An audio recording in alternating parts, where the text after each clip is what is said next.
গত 3 এপ্রিল মুসলিমদের সকল মতামতকে উপেক্ষা করে মুসলিম স্বার্থবিরোধী ওয়াকফ আইন ভারতের লোকসভায় পাস হয়ে গেছে।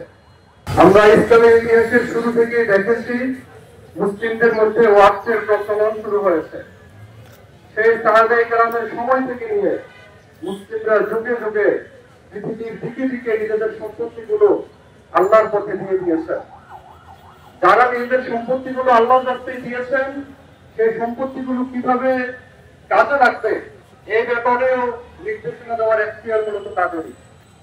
এটার আলোকেই হাজার বছর ধরে ওয়াকফ সম্পত্তিগুলো ব্যবস্থাপনা চলে আসছিল।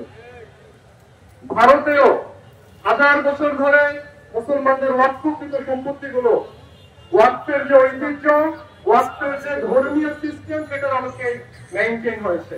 গত 3 এপ্রিল মুসলিমদের সকল মতামতকে উপেক্ষা করে মুসলিম স্বার্থবিরোধী ওয়াকফ আইন ভারতের লোকসভায় পাস হয়ে গেছে। ওয়াকফের সম্পত্তি যিনি ওয়াকফ করেন তিনি বলে দিবেন এই সম্পত্তি কিভাবে ব্যয় হবে, এই সম্পত্তি কোন কাজে লাগবে। ইতিহাসে আমরা দেখি ওয়াকফের সম্পত্তিগুলো ধর্মীয় বিভিন্ন স্থাপনার জন্য ব্যবহার করা হয়েছে। শিক্ষা প্রতিষ্ঠান তৈরি করা হতো এই ওয়াকফের সম্পত্তিগুলোতে, মেহমানখানা তৈরি করা হতো, এতিমখানা তৈরি করা হতো। এরকম করে মুসলমান জনসাধারণের কল্যাণে নানা ধরনের কাজে ওয়াকফের সম্পত্তিগুলো ব্যয় হতো এবং সেই সম্পদের কন্ট্রোল মুসলমানদের হাতে ছিল, মুসলমানদের ভোটগুলোর হাতে ছিল। শুধু মুসলমানদের ক্ষেত্রেই নয়, অন্যান্য ধর্মাবলম্বীদেরও তাদের ধর্মীয় কমিউনিটির জন্য যে সম্পদগুলো তারা দান করে সেগুলো তাদের কমিউনিটি কন্ট্রোল করে।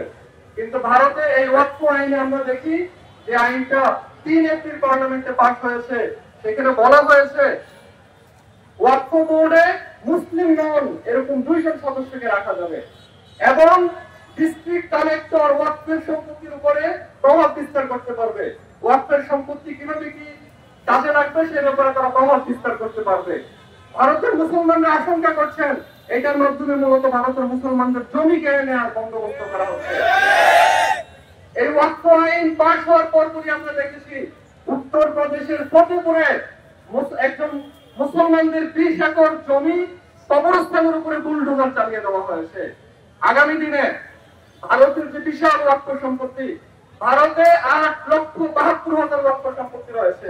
এর মধ্যে 10 লক্ষ একর হচ্ছে জমি।